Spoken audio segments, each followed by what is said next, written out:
चाहिँ के रहेछ त्यो शिवले के भन्छन् खासमा यो हाम्रो मान्छे हुन्छ नि जन्मने कुरा होइन त्यसपछि मर्ने कुरा विवाह गर्ने कुरा यो खासमा त्यही त हो नि यहाँ मान्छेको त तर हामी त अब सबै आफ्नो पारिवारिक जीवनमा छौँ तर उनले खास जीवनलाई कसरी बुझ्छन् के हो खासमा मान्छेको जीवन चाहिँ कसरी सुरु हुन्छ शिवले खास के भन्न खोज्छन् हामीलाई शिवले त राम्रो काम गर्छन् हेर्नु शिवले नै सृष्टिकर्ता त शिव हुन् नि त हामी सबैलाई शिवले सृष्टि गर्दै आउनु पर्यो सृष्टि सुरुवात ब्रह्माले गरिदिनु भयो हजुर यो सबै चिज हो ब्रह्माले गर्नुभयो पृथ्वीको चाहिँ यो सृष्टिको चाहिँ उत्पादन गरिदिनु भयो अँ अनि त्यसको ठिक ठिक ती चिजहरूले ठिक ठिक ठाउँमा तिनको पालना र तिनको पोषण गर्ने जिम्मेवारी नारायण विष्णुले लिनुभयो किनभने तिनीले कहिले पनि भोको नाङ्गो बस्नु नपरोस् त्यही भएर विष्णु विष्णु भन्छन् नि त हो भोको नाङ्गो बस्नु नपरोस् हजुर कुनै पनि प्राणीले चाहे अब 84 लाख योनि भनिन्छ तीसका योनिहरूबाट पैदा भएका किरा फटेङ्ग्रा मानव देव दानव सबै तिनको पालना गर्ने चाहिँ तिमीलाई पाल्ने चाहिँ जिम्मेवारी नारायणले दिनुभयो हजुर अनि त्यसको तिनीहरूले ठिक ठिक ठाउँमा गरेका छैन भनेर हेरदेख गर्ने भनिदिन्छ नि एउटा हाकिम भन्छ नि अफिसको रक्षा गर्ने काम अब ती कर्मचारीले ठिक गरे कि गरेनन् काम गरेका छैनन् भनेर हेर्न त हाकिमले त सिआइडी गर्छ नि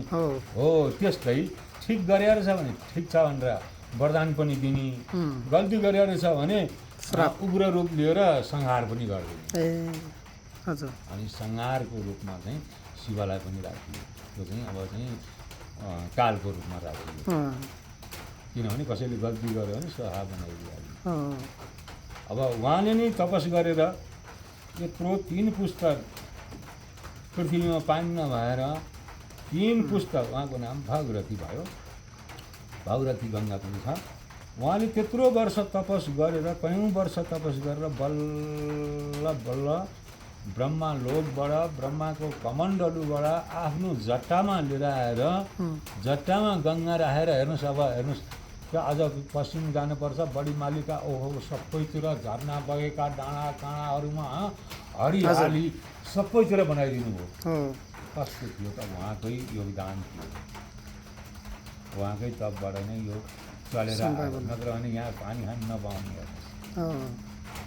अनि त्यत्रो उहाँको चाहिँ योगदान छ किनभने मानवहरूलाई भनिन्छ फेरि शिव ऋषा पनि भनिन्छ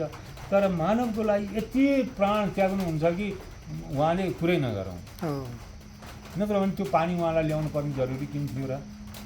नत्र पानी नै थिएनन् पानीको आविष्कार त्यसरी भयो त्यो कुराहरू चाहिँ आएको छ कि यो आगोको आविष्कार गर्ने कुरा पानीको आविष्कार गर्ने कुरा होइन त्यसपछि यो अन्नहरूको आविष्कार गर्दाखेरि पनि शिवले चाहिँ तपाईँको शिवभन्दा पनि देवीले आविष्कार गरेर देखिन्छ हाम्रोमा चाहिँ दुर्गा देवीले अनि त्यो चाहिँ के छ भने 101 भन्दा अन्नहरू भएपछि गजिना मसिनो भन्ने त्यो चाहिँ सबभन्दा महँगो मानेर अनि परापुलो रातो परापुलो गरेर त्यो पछि अहिले मार्सेधान भन्छ हामी त्यो चाहिँ तपाईँको देवीले राखेको छ क्या त्यहाँ चाहिँ सुरमा देवी पनि हाम्रो छन् होइन त्यसपछि हामी त्यो कुरा पनि मान्छौँ यहाँ चाहिँ के छ जस्तो काठमाडौँमा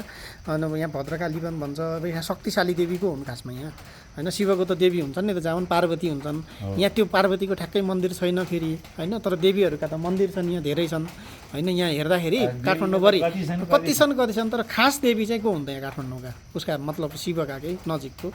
सबभन्दा राम्रो अब सबै शिवका नजिकका छन् भनौँ पार्वतीको मन्दिर छैन नि त फेरि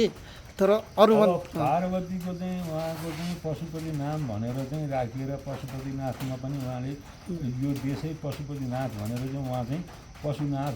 भएको हुनाले उहाँ चाहिँ पशुको रूप साँडेको रूपमा सम्झिनुहोस् होइन र हो त्यो सम्झिनुहोस् तर यहाँ त अब जस्तो दक्षिणकाली आफ्नो ठाउँमा छन् होइन यता ऊ छन् अनि यो शिव बस्ने यहाँ त यसको रक्षा गर्ने मान्छे पनि यसको हुनुपर्ने हो नि हाम्रोतिर चाहिँ कस्तो छ भने तल चाहिँ जाडघट्ट भन्ने छ त्यो चाहिँ राखेको छ क्या त्यो भगवान्ले दुईवटा रक्षा यसको सुरक्षा गर्ने त्यसले फेरि त्यो भोग चलन गर्ने त्यो होइन बलिसली पनि त्यसले खान्छ यहाँ चाहिँ खाँदैन होइन भनौँ न त्यो खालको यहाँ दक्षिणकाली खाला अर्को कसले खाला त्यो छुट्टै कुरा भयो हजुर अनि त्यसकारण यहाँ चाहिँ केही न केही त्यो हुनुपर्ने हो यो कस्तो रहेछ यो चाहिँ अलि मोडिफाइड गरे हो कि पहिला त्यो मिल्दैन साँपु अनि फेरि त्यहाँबाट चाहिँ गएर वज्र बाराई अनि वज्र योगिनी होइन दक्षिण काली अनि छिन्नमस्ता हेर्नुहोस् होइन अनि अब भद्रकाली भद्रकाली दन्तकाली दन्तकाली कहाँ हो दन्तकाली कस्तो नाम आएन स्वयम्भूको तल हो हो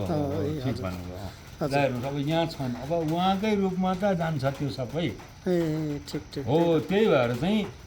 पार्वतीले स्वयं सोध्नुभएछ तपाईँले लगाएको यो नरमुन्ना माला के का हुन् कसका टाउका हुन् भन्दाखेरि यी सबै तिम्रै टाउका हुन् पार्वती भनेपछि ओहो मेरा यत्रा रूप रहेछन्